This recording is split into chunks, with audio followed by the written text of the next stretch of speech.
이제 사도행전 13장으로 지금 시작이 되고 있는데, 하나님께서는 예루살렘 교회를 중심으로 예루살렘과 유다를 복음 전파를 하시기 위해서 12장을 분기점으로 해가지고 이제는 다각화 하시는데, 복음을 땅끝까지 전하기 위해서 이제는 예루살렘 교회에서 어디로?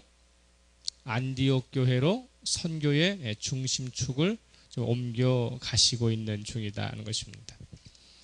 안디옥 교회 또한 핍박을 피해서 예루살렘에서 신앙생활하던 사람들이 옮겨와서 심어낸 설립한 교회이기 때문에 사실은 신앙의 본산지라 할 수 있는 예루살렘 교회의 영향력은 아직도 여전히 컸고 지속적이었습니다.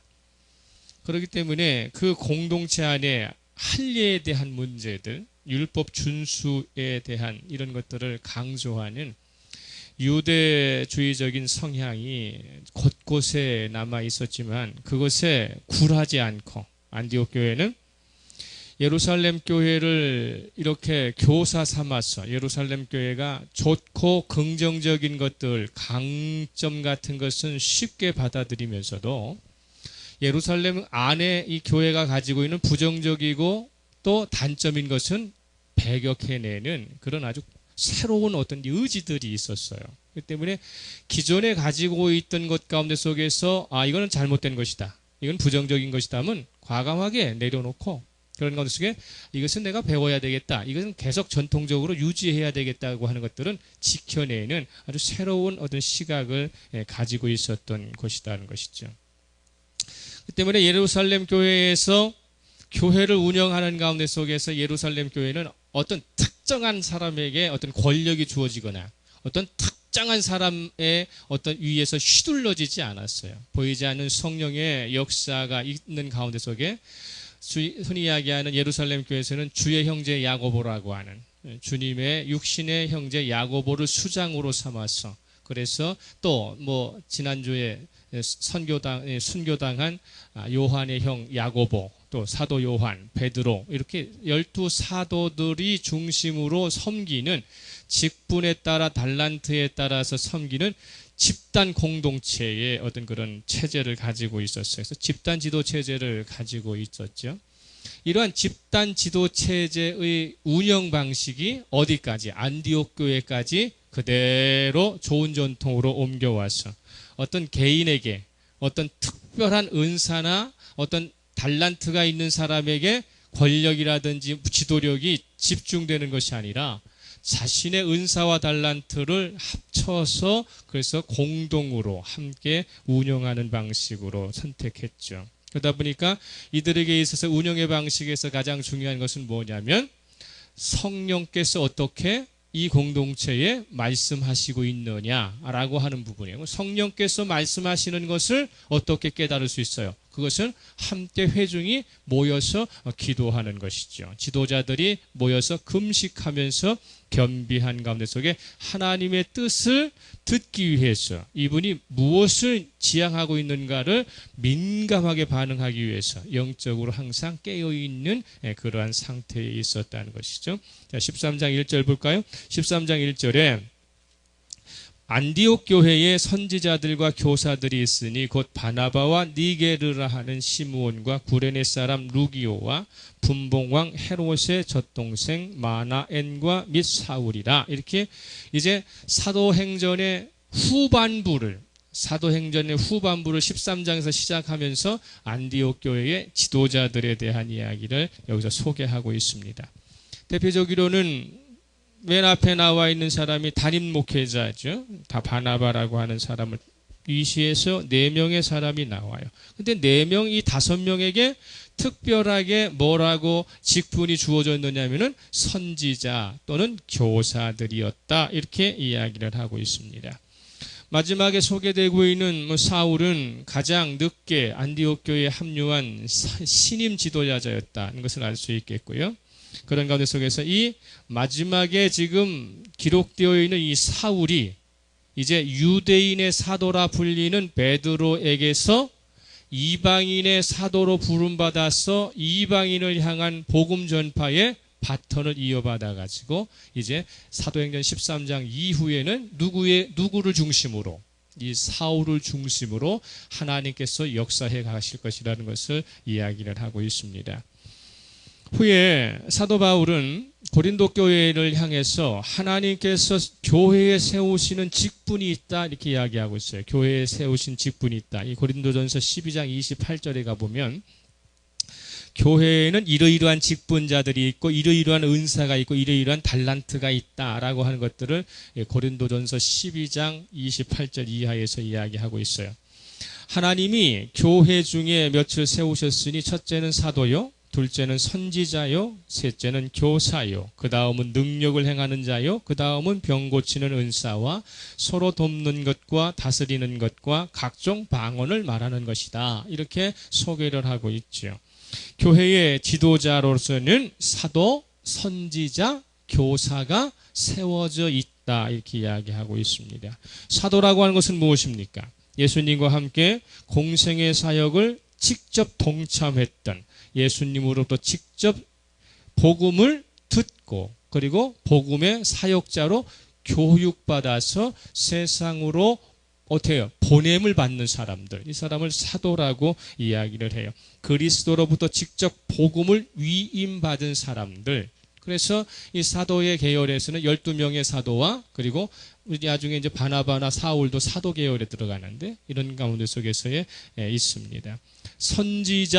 선지자라는 것은 여기서 헬라어로 사용하는 이 선지자는 대변자, 대리자, 누구누구를 대신하다, 누구누구를 대변하다라는 뜻이에요. 그 때문에 구약에서 이야기하는 선지자 개념하고는 조금 달라요. 그래서 이들은 각 교회에서 사도에 의해 권위를 위임받아서, 누구에 의해서?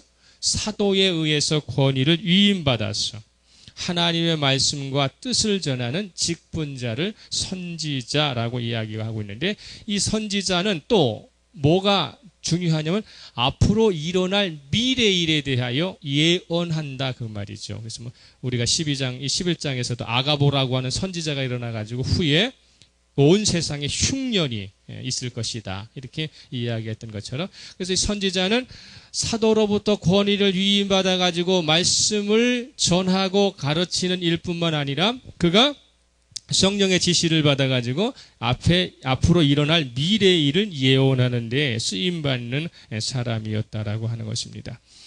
그렇기 때문에 선지자 직분은 사도직과 더불어서 금방 사라져요. 초대교회의 상황에 아주 필요한 직분이었죠.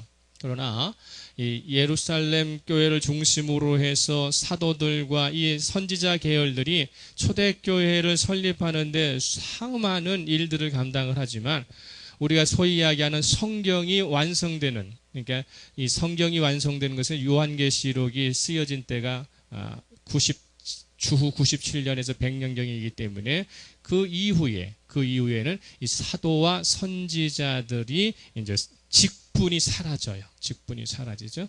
근데 오늘날 근세에 들어와 가지고 지금 새로운 사도가 나타났다, 새로운 선지자가 나타났다 그래서 지금 신사도 운동, 신선지자 운동을 하고 있는 계열의 이단 계열의 목회자들이 많고 그런 교회들이 많습니다. 자기가 베드로로부터 시작되어 있는 사도적 계열을 전통을 어디로부터 받았다. 그래서 자기는 사도라고 이야기를 한다. 자기는 성령으로부터 직접 계시를 받는 선지자다. 이래 갖고 사도직이 있고 선지자직이 있는 그러한 교단과 있고 교리를 사용하고 있는 것은 지금은 이단입니다. 그런 가운데서 성경이 완성되었다는 것은 무엇을 이야기합니까? 성경을 통해서 모든 사람들에게 하나님께서 직접 말씀하실 수 있기 때문에 매개체를 사용하고 사람을 사용해서 하나님의 말씀을 전할 필요가 없다는 거예요. 그래서 선지자와 사도의 계열은 사라져버리고 말았다. 우리가 주목해야 될 것은 교사라는 것입니다. 교사.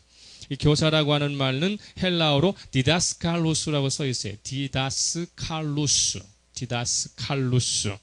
그렇기 때문에 이 디다스칼루스라고 하는 교사들은 뭐 하는 사람이냐면은 구약 안에 내포되어 있는 예수 그리스도의 의미가 어디에 있는가, 그렇기 때문에 구약 속에 들어있는 예수 그리스도에 대한 이야기를 어떻게 합니까? 설명해주고 가르쳐주는 역할을 감당하고 있고, 그 다음에 신앙 공동체 안에서 전승되어 오고 있는 예수 그리스도의 교훈을 가르치는, 그래서 말씀을 가르치기에 합당한 직분, 이것을 교사라고 얘기해요. 말씀을 가르치기에 적합한 합당한 직분, 이렇게 이야기를 합니다. 그러면 에베소서 4장 11절에 가게 되면, 에베소서 4장 11절에 가게 되면, 그가 어떤 사람은 사도로, 어떤 사람은 선지자로, 어떤 사람은 복음 전하는 자로, 어떤 사람은 목사와 교사로 삼으셨으니, 일어나는 사도 바울이 다시금 에베소 교회에 대해서 교회의 직분을 다시 나눠주는 때가 있어요.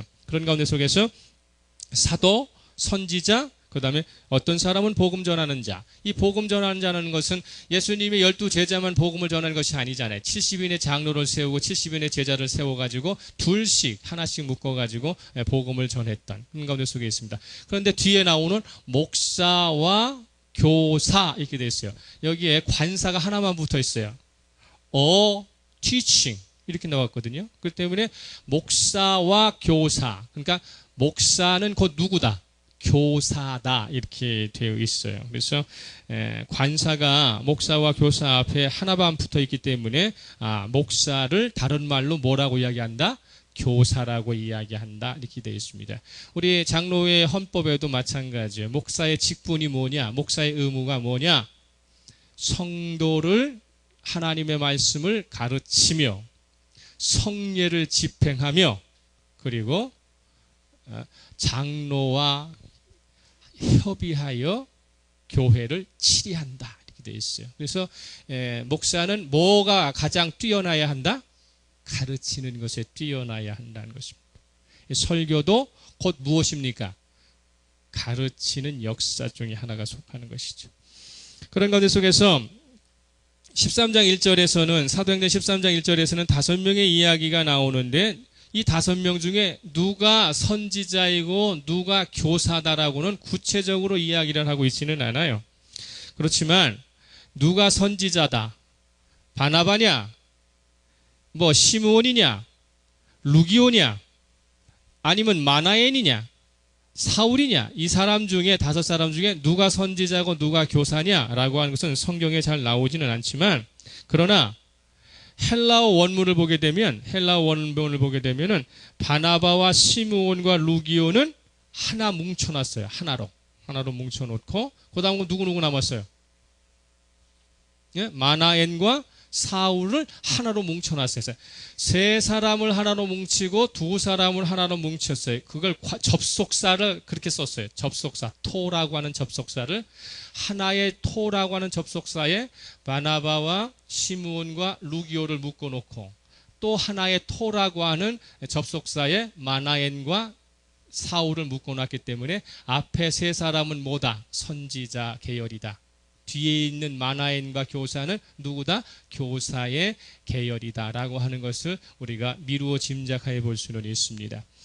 이 5명 중에 우리가 이름을 지금 생소하게 생각하는 사람은 3사람이에요. 그죠? 바나바라고 하는 것은 여전히 지금까지 꾸준히 이야기해 왔고 사울은 사도행전 9장에서부터 만났어요. 그죠? 사도행전 9장에서 회심하는 것부터 만났기 때문에 바나바는 누구다라고 하는 걸 잘 알고 있고 사울은 앞으로도 계속 28장까지 하나님의 교회를 이끌어가는 가운데 속에 주도적 역할을 할 사람이기 때문에 알기 때문에 3사람에 대해서 잠깐 언급을 하는데 여기 특징이 있어요.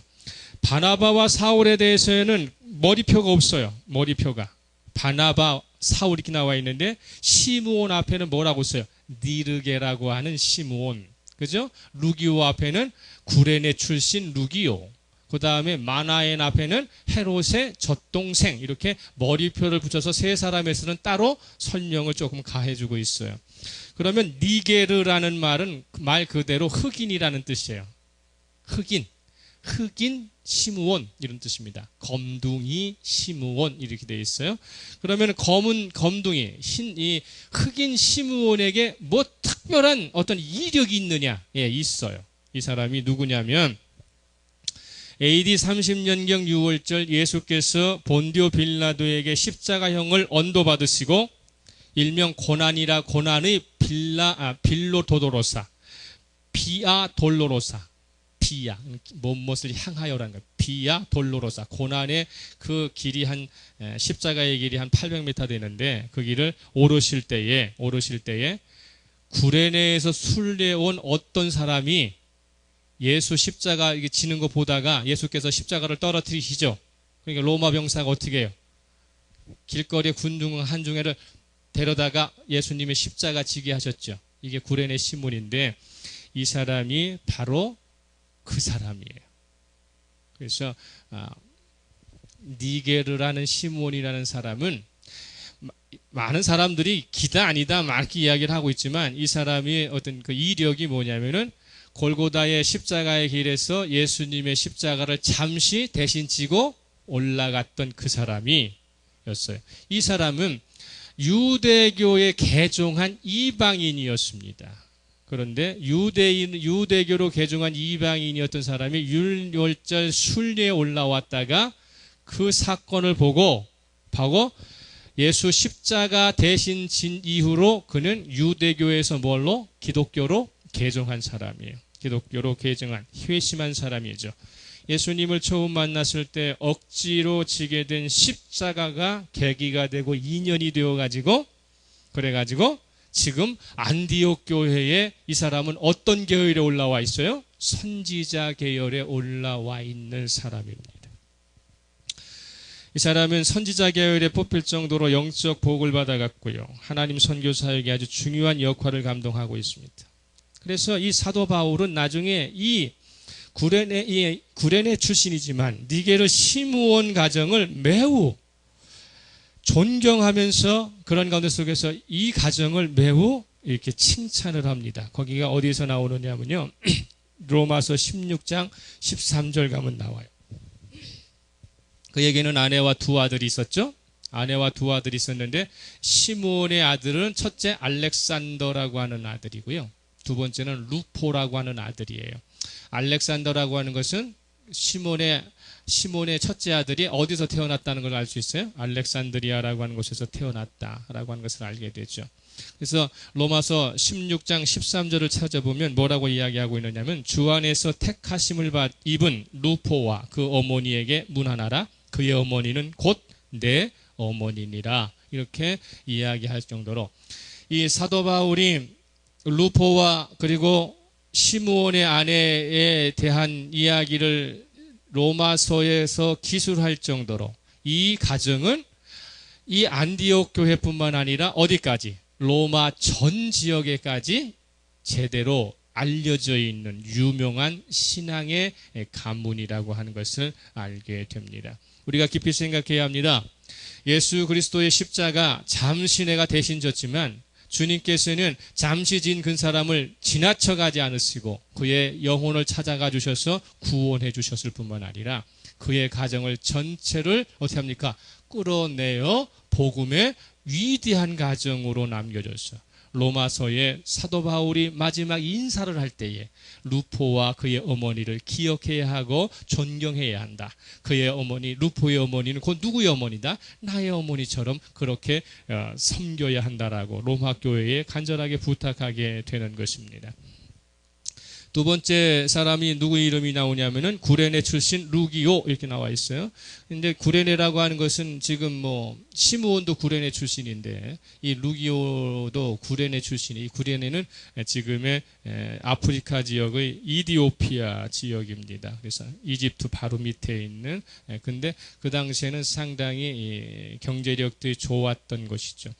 근데 이 사람에 대해서는 특별히 이력이 알려진 바는 없어요. 제가 여러 가지 주석책을 찾아봐도 루기오에 대한 이야기는 설명되어 있지 않습니다. 다만 스테반 집사가 순교당할 때에 순교의 현장에서 가장 가슴 아파했던 인물 중에 한 사람이 이 사람이고 예루살렘 교회에 임했던 핍박을 피해가지고 그래서 구브로를 지나가지고 안디옥 교회를 생성하고 설립할 때 그때의 초창기 멤버 지도자였다라고 하는 것을 말합니다.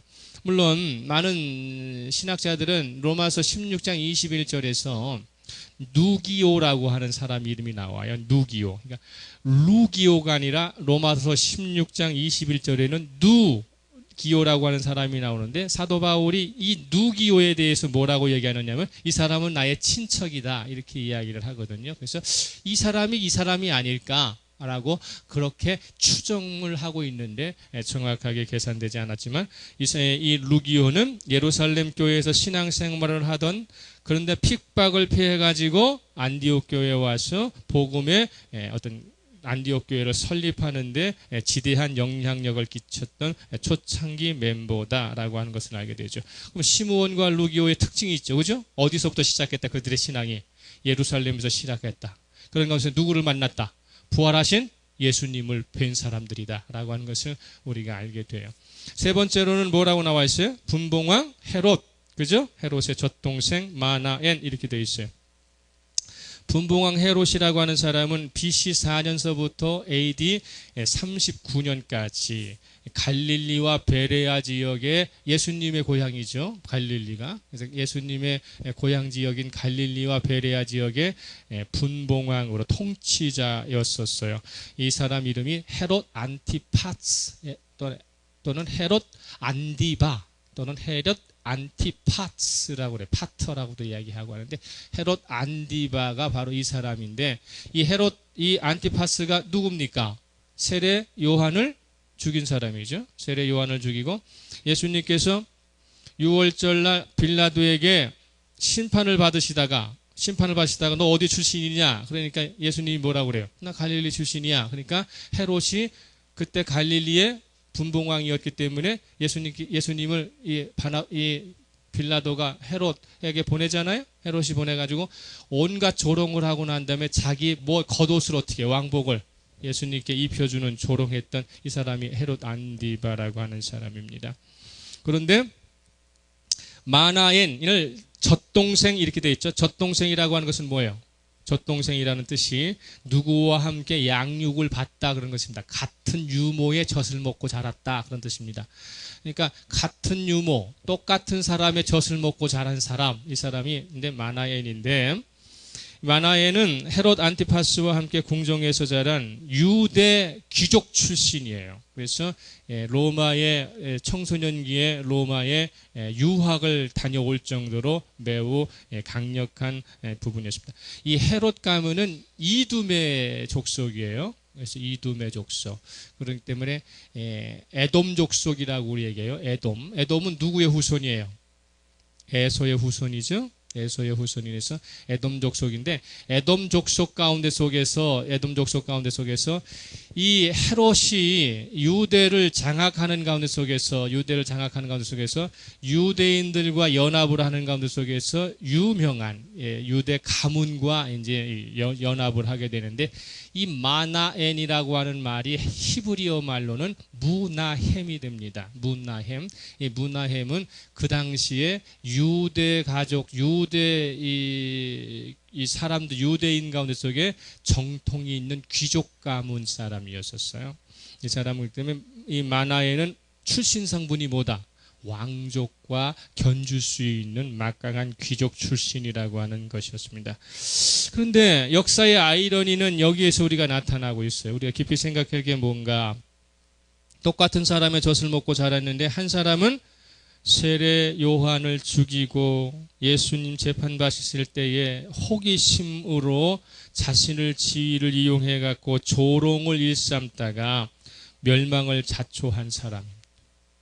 그런데 또 한 사람은 세상 권력의 주변에 맴돌지 않고 예수 그리스도께 회심한 뒤에 자신의 신분을 버리고 자신의 가문을 버리고 그러한 가운데 속에 복음의 역사를 펼쳐가는 주님의 동력자로서 자랑스럽게 이름에 올라와 있다고 하는 것입니다.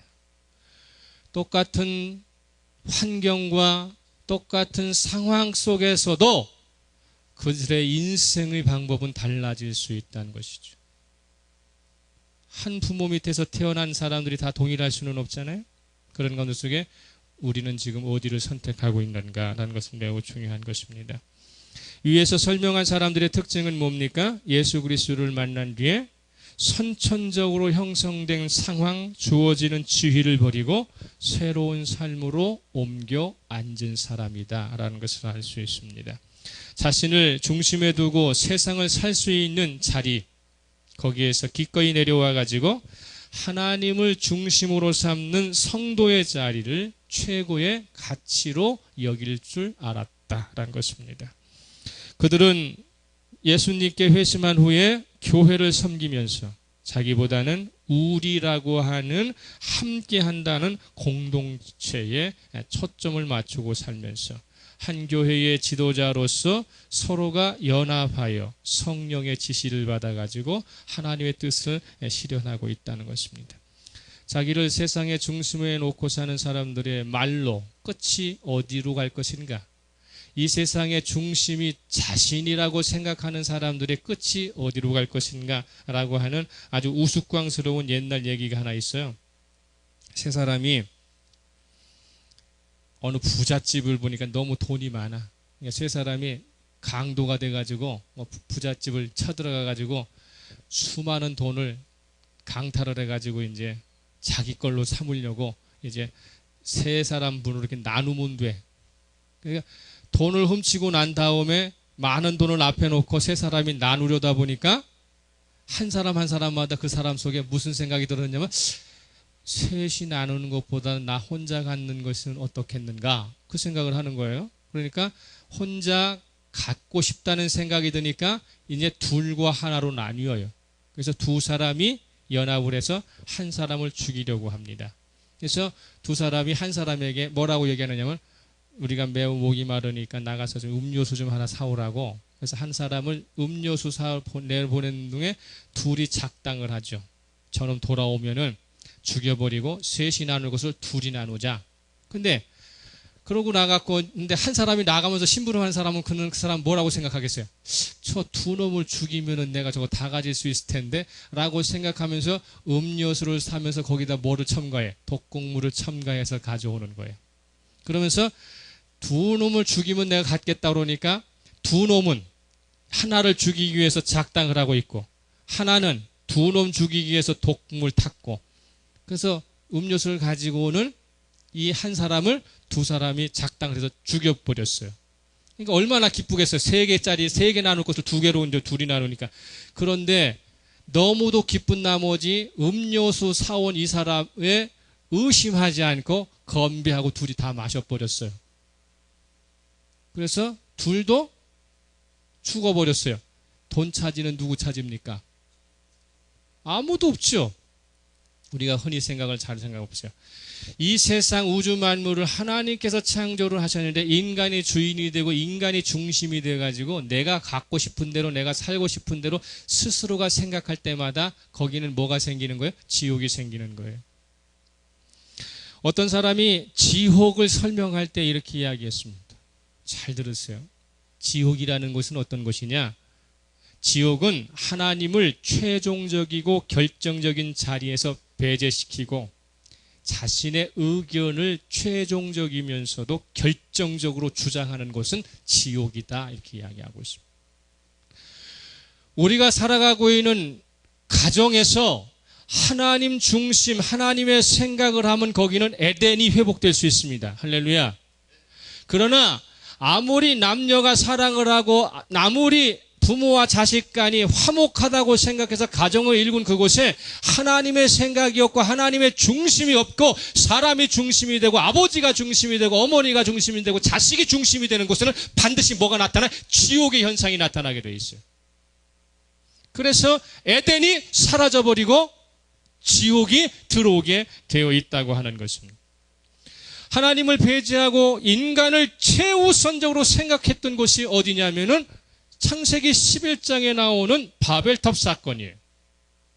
창세기 11장 4절에서 뭐라고 이야기하고 있느냐면 창세기 11장 4절에서 또 말하되 자 성읍과 탑을 건설하여 그 탑 꼭대기를 하늘에 닿게 하여 우리 이름을 내고 온 지면에 흩어짐을 면하자.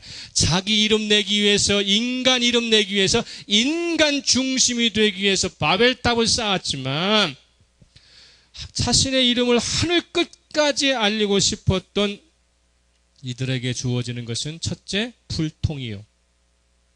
불통, 서로 통하지 않게 되는 것이죠. 함께 할 수 있다는 생각을 할 수 없어요. 생각이 같지 않으면 말이 틀려집니다.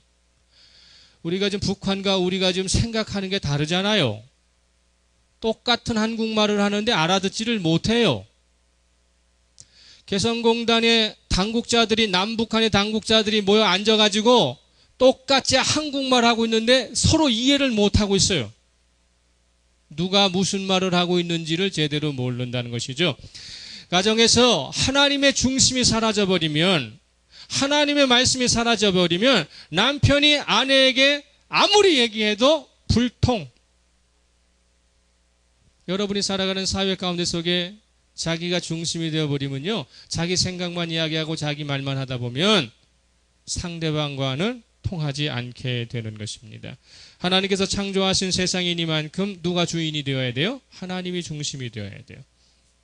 하나님의 이름만이 온 세상에 가득 차서 모든 민족들로부터 찬송받으셔야만, 주님이 찬송받으시는 그곳, 하나님이 중심이 되는 곳에서는 뭐가 회복이 되느냐면 에덴이 회복이 됩니다. 그러나 사람이 중심이 되는 곳에서는 어떻게 합니까? 인간의 이름만 아우성쳐지는 곳에서는 지옥이 늘어나는 것이죠. 저와 여러분이 살아가는 세상은 앞으로 낙원이 될 것 같습니까? 절대로 될 수 없습니다. 이 구조적인 문제는 해결받을 수 없어요. 잘 사는 사람은 더 잘 살고 못 사는 사람은 더 못 살게 돼요. 그럼 잘 사는 사람은 더 잘 살기 위해서 자기 것을 지키려고 할 것이고, 못 사는 사람은 잘 사는 사람으로 올라가려고 발버둥을 치는 가운데 속에서 소통할 수가 있어야 하잖아요. 이 소통을 누가 이루어 줄 수 있는가? 그건 하나님밖에 없어요. 그런데 한번 곰곰이 여러분의 신앙의 생활과 신앙의 습관을 이대로 믿으면 정말로 나의 삶은 변할 수 있는가? 이대로 이 수준에서 신앙 생활을 하면은 신분의 상승을 가져올 수 있고 삶의 상승을 가져올 수 있을까? 한번 생각해 보세요. 절대로 이 수준으로는 변할 것이 없습니다. 현상 유지는 되겠죠? 아니요. 현상 유지도 안 되는 것이죠. 교회는 그리스도의 몸입니다. 할렐루야. 교회는 그리스도의 몸입니다. 성도는 지체입니다. 그렇기 때문에 누구 안에서 하나가 되어야 돼요? 성령님, 그리스도 예수 안에서 하나가 되어야만 어떻습니까? 창조 질서는 회복이 되는 것입니다. 안디옥 교회를 이끌고 있는 5명의 지도자들의 면면에서 나타났듯이 그들은 인종이 다릅니다. 문화적으로도 다양한 배경을 갖고 있습니다. 그렇지만 그리스도 안에서 하나 되는 것에 일심동체하려고 힘썼다고 하는 사실이죠. 인종과 신분, 빈부, 사고방식에서 차이가 있었지만 이 그리스도 안에서 피차 사랑하겠다고 하는 일치성에는 하나된 행동을 하고 있습니다. 배타주의가 사라졌어요. 분열주의가 사라졌어요. 파별주의가 사라졌어요. 그런 가운데 전격적으로 주님만을 어떻게 합니까? 중심에서 있어요. 요새 인터넷 가운데 속에 우스운 얘기 하나 떠돌고 있는 게 있죠. 미국의 갑부라고 이야기할 수 있는 흑인 출신의 오프라 윈프리가 스위스를 갔다고 그러잖아요. 근데 스위스에서 인종차별을 받았다는 거예요. 이 사람의 재산이 지금 3조 한 몇천억 된다고 그래요. 이 오프라 윈프리라는 사람의 재산이 3조 몇천억이 되는데 스위스의 어느 명품 가방에 그 가방점을 갔는데 이것저것을 만지다가 아마 오프라 윈프리가 3,800만 원짜리 이 가방을 이렇게 만지고 있었나 봐요. 근데 점원이 보니까 그 사람이 뭐야? 흑인이잖아. 그러니까 뭐라고 얘기하느냐면서 오프라 윈프리 보고 3조 몇천억을 가지고 있는 부자한테 3,800만 원짜리 백을 이렇게 만지니까 당신 수준으로는 이걸 살 수 없으니 이 가게에서 나가 주십시오 그랬다는 거예요, 점원이. 근데 오프라 윈프리가 이 사람이 지성인 사람이라 그냥 아무 말도 않고 웃고 그 가게를 그냥 나왔다는 거예요. 나를 부자 되게 해줄 수 있는 사람이 누군가, 나를 나되게 해줄 수 있는 사람이 누군가를 분명히 알았다면 그 점원이 정말 텔레비라도 좀 제대로 보고 신문이라도 좀 제대로 보고 인터넷이라도 제대로 봐서 오프라 윈프리라고 하는 그 사람의 지위와 그 사람의 영향력이 얼마만큼인가를 알았더라면 좀 더 겸손해질 수 않을까요? 좀 더 그 사람에게, 그 사람이 흑인이든 뭐든지 간에, 아니 가방 파는 사람이 오프라 윈프리가 들고 있는 가방의 가격도 모르겠어요? 엉뚱한 삶을 살고 있는 것입니다. 우리를 정말로 우리 되게 해줄 수 있는 분이 누구인지를 그리스도인이 모른다면, 안디옥 교회의 이 5사람의 지도자들은 신분이 다르고 삶이 다르고 여러 가지 문화적 다양성이 다르지만 누구로 하나 됐어요? 예수 그리스도로 하나 됐어요. 할렐루야. 여러분, 예수 그리스도와 여러분의 삶이 하나 되면 여러분의 삶은 변합니다. 그런데 자기를 중심으로 삼고 있기 때문에 그걸 착각하고 있는 거예요. 그렇기 때문에 뭡니까? 오늘날 우리들이 생각하는 가운데 속에 교회와 일부 성도가 세상으로부터 비난받고 있는 이유는 뭐예요? 급속히 진행되고 있는 신앙의 세속화예요. 신앙의 세속화. 세상과 교회가 구별되어 있지 않다는 거예요. 이게 세속화예요. 교회는 세상 속에서도 교회여야 하고, 세상은 교회에 들어오면 교회로 말미암아 흡수되어야 돼요. 그런데 세상 속에서는 교회가 없고 교회 안에 들어오니까 세상을 발견한다면 이것은 타락한 것입니다. 두 번째로는 뭐냐면 믿음의 사유화를 가져와서 믿음은 개인적인 경향이라고 착각하는 거예요.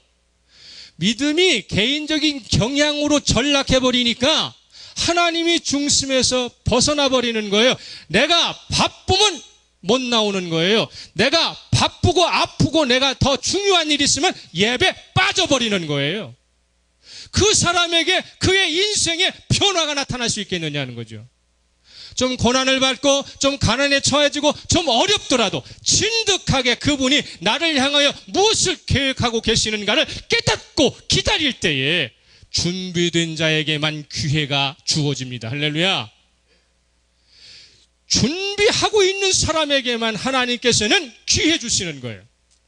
준비하는 기간에는 배워야 합니다. 준비하고 있는 동안에는 납작 엎드려야 합니다. 인생의 학생 수준일 때에는 배워야 해요. 학생에서 벗어나 가르치는 자리까지 오르는 것은 나이가 아니에요.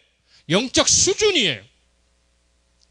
구레네 시몬이라는 사람이 학벌이 얼마인지는 알지 못하지만 예수 그리스도 십자가 지고 난 뒤에 그의 영은 바뀌어버렸어요. 처음부터 태어난 나의 환경과 처지가 문제가 아니라 지금 나는 하나님으로부터 어떤 기회를 받을 준비가 되어 있느냐가 매우 중요한 것이죠. 하나님을 믿게 된 동기가 타락되니까 마치 교회와 주님은 119 취급받아요. 예수님은 우리를 위하여 24시간 365일 대기하고 있는 분으로 착각하고 있어서 자신들이 위급하고 다급할 때는 불러내게 도와달라고 이야기하면서도 자신이 필요하고 자신이 사정에 맞게 되면은 교회도 안 나오고 뭐도 안 하고 예수 중심으로 살지 않고 있다는 사실입니다. 지금 안디옥 교회에서는 그러한 가운데 속에서도 어떻게 됩니까? 자신이 하나님의 백성으로 부름받았다는 존재적 소명에 깨어 있었다. 그리고 자신이 이 세상 가운데 속에서 어떻게 살아야 한다? 직업적 사명감에 충실했다는 사실.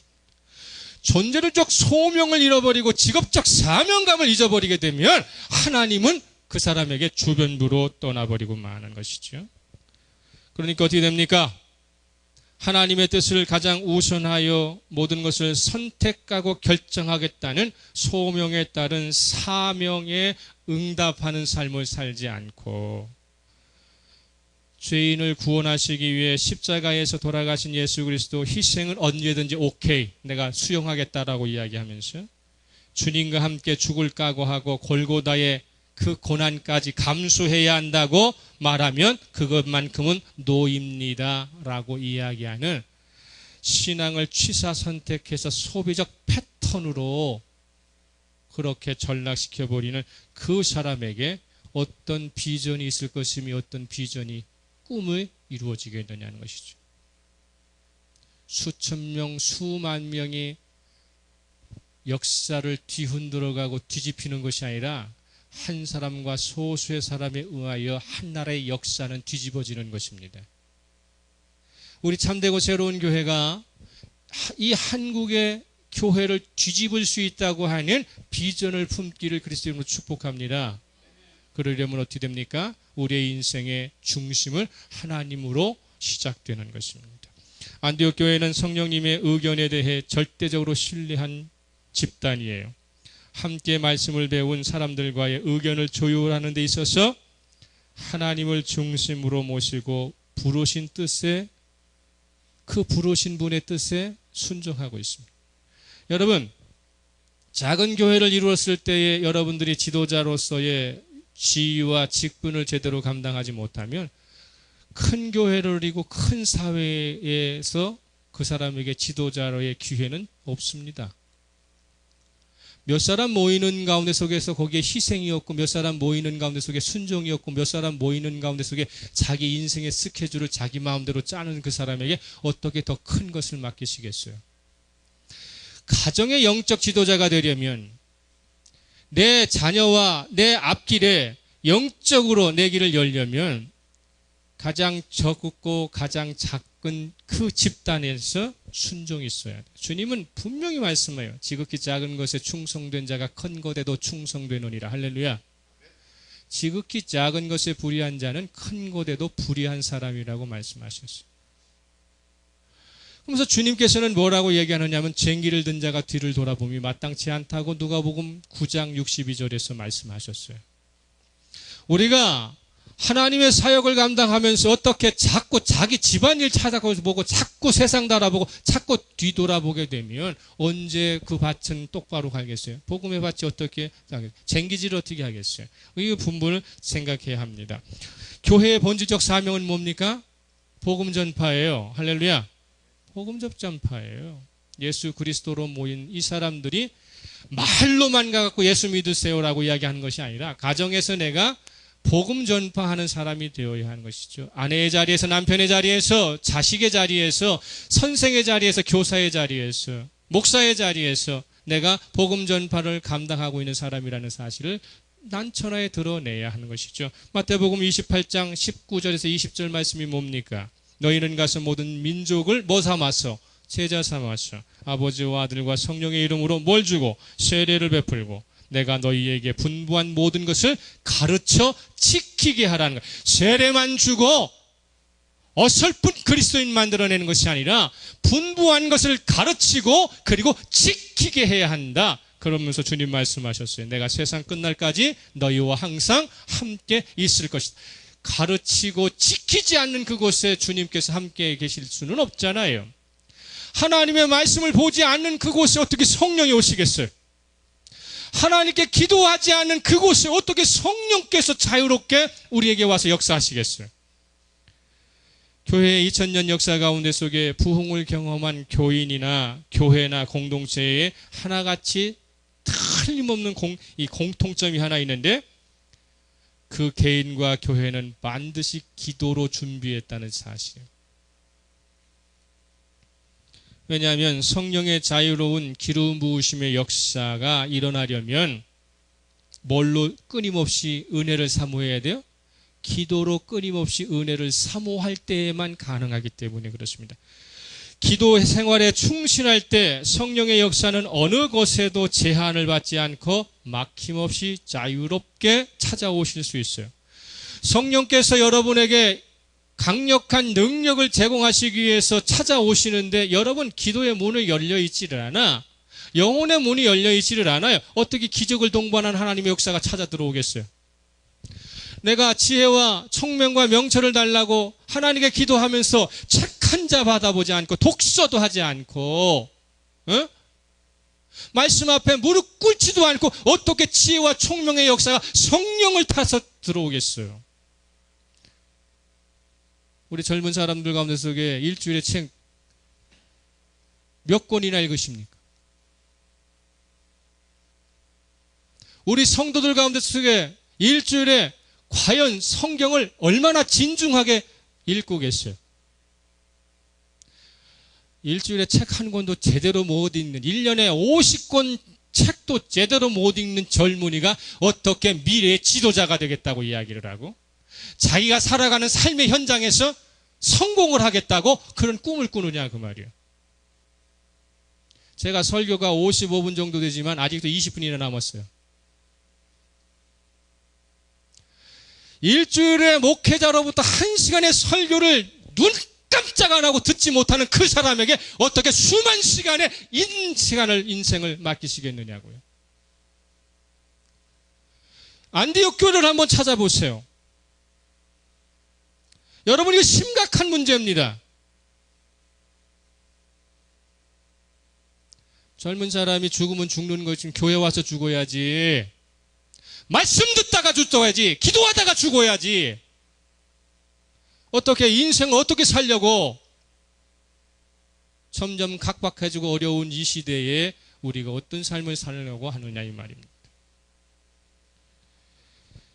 교회에서 여러분들이 선지자 계열 되시기를 그리스도로 축복합니다. 교사의 계열 되시기를 그리스도로 축복합니다. 이것은 여러분이 살아가는 삶의 현장에서, 내가 공동체 생활을 하는 회사에서나 어디서나 주님의 음성이 들려지고 성령이 자유자재로 막힘없이 역사하실 수 있도록 내가 그렇게 개방되어 있어야 돼. 하나님 앞에. 세상 앞에만 개방되어 있는 사람이 아니라 하나님 앞에 내가 개방된 삶을 살아야 돼요. 내가 하나님 앞에 개방되어 있다는 것은 말씀이 들어오는 것이고 기도가 끊이지 않고 되어야 할 때만 가능하다는 것입니다. 이제 마지막으로 우리 한번 생각해 봅시다. 요한계시록에 소개되고 있는 사대교회와 라오디게아 교회가 있어요. 사대교회와 라오디게아 교회에 하나님께서 복 주시겠어요? 돌 위에 돌 하나도 남지 않으리라 분명히 말씀하셨어요. 자, 사대교회는 어떤 교회냐면요, 그 시대에 가장 큰 교회당을 가지고 있었고요, 가장 교인 수를 자랑하던 교회가 사대교회예요. 이 사대교회가, 여러분은 그냥 성경에서는 그냥 너희들이 살아있는 것 같다 죽었다 그러니까 그렇게 하는 게, 거기는 난공불락과 같은 아주 그냥 높은 지형 가운데 속에서 물이 좋았어요. 그래가지고 뭐가 좋았느냐면 옥토가 좋아요. 물이 좋으면 땅이 좋아요. 그래갖고 뭐가 풍부했느냐면 곡물이 풍부했어요. 그리고 물이 좋으니까 초지가 많으니까 양모 사업이 매우 발달이 됐어요. 주 1세기경 가운데 속에 땅에 곡식이 풍성하고 양모가 발달해야 되니까 이 양모를 가지고 연색 사업을 했어요. 사대교회가. 그런데다가 물이 좋고 계곡이 좋으니까 뭐가 나왔냐면 사금이 나왔어요. 그래서 사금을 채취해서 금화를 만들어 가지고 경제를 좌지우지하던 곳이 사대교회입니다. 땅이 비옥하고 산업이 부흥하고 경제가 발전되고 그 나라의 경제에 돈을 좌지우지할 수 있는 금융업이 발달되어 있는 그 도시에, 그럼 부자들이 많은 도시에 교회를 지으면은 그냥 지었겠어요? 엄청나게 크게 지고 엄청나게 화려하게 졌습니다. 그래서 사대교회 사람들은 자신들의 교회를 얼마나 자랑했는지 몰라요. 그런데 주님은 거기다 뭐라고 말씀하셨어요? 너희들은 죽은 교회다. 죽어버렸다라고 이야기해요. 죽어있는 그곳에 어떻게 하나님께서 새로운 영적 생명력의 복을 주시겠어요? 두 번째로 라오디게아 교회는요, 소아시아 교회의 허브 역할을 했어요. 허브라고 하는 것은 교통의 요지로 어디든지 보낼 수 있다라는 것이죠. 그러니까 어디든지 보낼 수 있으니까 여기도 무슨 거면 금융과 의학이 발달되어 있었어요. 그래서 이 라오디게아 교회에는 의학 산업이 엄청 발달되어 있었어요. 그런 가운데 속에 여기에 라오디게아에게 너희들의 눈에 안약을 발라라고 그러잖아요. 여기서 이 눈과 관계되어 있는 약품이 가장 많이 발달된 건 라오디게아 교회예요. 근데 이 라오디게아 교회는 어디가 가까우냐면 히에라볼리라고 하는 온천 직구가 가까워가지고 물이 좋지는 않았어요. 그래서 늘 미지근했어요. 이 라오디게아 교회 사람은 돈은 많았지만 성품이 게으르고 좀 그래요. 그러니까 어떻게 결단력이 없어요. 그러니까 주님께서는 이 교회에 대해서 뭐라는 거예요? 도대체 차가우려면 차갑고 뜨거우려면 뜨거워야지 왜 미직뜨듯하냐 하는 거예요. 여러분 우리의 신앙의 자세를 한번 보세요. 신간 편한 사람이 결정 빨리 합니까? 육체적으로 편하고 경제적으로 어려움 없는 사람은 교회 와서 기도 안 해요. 우리들이 깊이 생각해야 되는 것은 우리가 오늘날 이 시대에 살아가는 가운데 속에 꼭 그래야만 된다는 것이 아니라 하나님 앞에 땀 범벅이 되면서 기도를 해보신 경험이 언제나 있으시냐는 말이죠.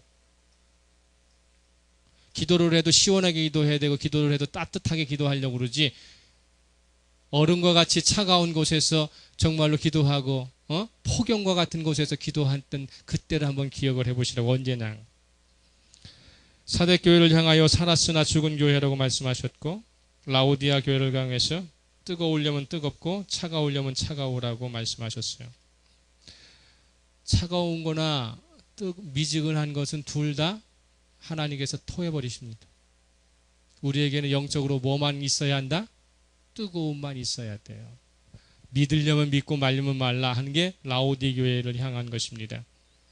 그러면서 라오디아 교회에다 뭐라고 이야기하는 겁니까? 영적으로 가장 가난하고 벌거벗은 영적 소경이다 이렇게 말씀하셨어요. 저의 눈은 지금 어디들을 향하고 있습니까? 저와 여러분의 귀는 무엇에 지금 쫑긋하고 있어요? 개인의 소비 패턴을 보면 그 사람이 얼마나 하나님을 사랑하고 진심이 섬기는가를 가늠해 볼 수 있다고 했어요. 여러분들의 결정 가운데 속에 최근에 가장 고가의 물건을 샀다면 하나님과 관계된 물건입니까? 아니면 여러분의 자신들의 삶과 관계된 겁니까? 여러분이 최근에 가장 많은 시간을 소비했다면 그것이 누구를 위한 소비였습니까? 기도하는데, 말씀 듣는데, 교회 와서 봉사하는 데에 많은 시간을 들였습니까? 아니면 먹고 살기 급급해갖고 거기에 시간을 보냈습니까? 하나님을 중요시 여기지 않는 사람에게는 하나님도 그에게 기적을 주지는 않았어요. 라오디아 교회는 그래서 뭐라고 이야기합니까? 13장 2절 봅니다. 13장 2절 시작. 주를 섬겨 금식할 때에 성령이 이르시되 내가 불러 시키는 일을 위하여 바나바와 사울을 따로 세우라 하셨다는 것입니다. 바나바와 사울을 따로 세웠다는 것은요, 교회의 운영 방침을 전환하시겠다는 뜻이에요. 지금 5명의 지도자 가운데 속에서 지금 바나바는 단임 목회자의 영격이고 지금 사울은 뭐 하는 사람이에요? 사울은 앞으로 선교의 중심축을 이룰 사람인데 너희 교회에서 누구를 빼놓으라? 둘을 빼놓으라 라고 하는 것은 하나님께서 뭘 하시겠다? 교회의 운영을 바꿔버리시겠다는 것이죠. 그런데 그러게 되면은 어떻게 됩니까? 교회가 위태롭지 않겠어요? 저희와 같은 이 자그마한 교회에도 만약에 성령의 역사가 나타나서 야, 김장식 목사를 내가 다른 데로 빼낼 테니까 너희들은 다른 목회자 준비를 해라. 그러면은 뭐 쌍수 들고 환영을 할 수도 있겠지만 우왕좌왕 온갖 불만투성이에 되지 않겠어요?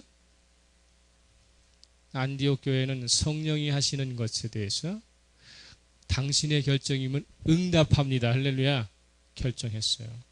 그래서 이 안디옥 교회가 단임 목회자와 가장 차세대의 지도자가 빠짐에도 불구하고 여전히 꾸준히 유럽의 선교의 전진기지 모태 역할을 해서 미안하지만 예루살렘 교회는 쏙 들어가 버리고 말았어요. 15장에 와서 한번 예루살렘의 총회가 나타나고 난 다음부터는 그러면서도 스포트라이트는 안디옥 교회를 중심으로 나타나게 됩니다. 왜? 거기에는 뭐가 있었기 때문에 성령의 지시하시는 것을 바로 응답했기 때문입니다. 할렐루야. 저와 여러분의 삶 가운데 속에 말씀에 제대로 응답하시기를 그리스도로 축복합니다. 기도 생활 가운데 속에 성령의 제대로 응답해서 그래서 여러분의 삶을 뭘로? 기적의 삶으로, 능력의 삶으로 주님이 준비해 주셨던 그 역사를 통해서 귀히 얻으셔서 여러분의 가정을 에덴으로 회복하시기를 그리스도로 축복합니다. 여러분의 가정과 사회를 에덴으로 회복하셔서 복낙원하여 여기서부터 천국의 삶을 살아가시기를 예수 그리스도의 이름으로 축복합니다. 다 같이 침묵하면서 말씀 봅니다.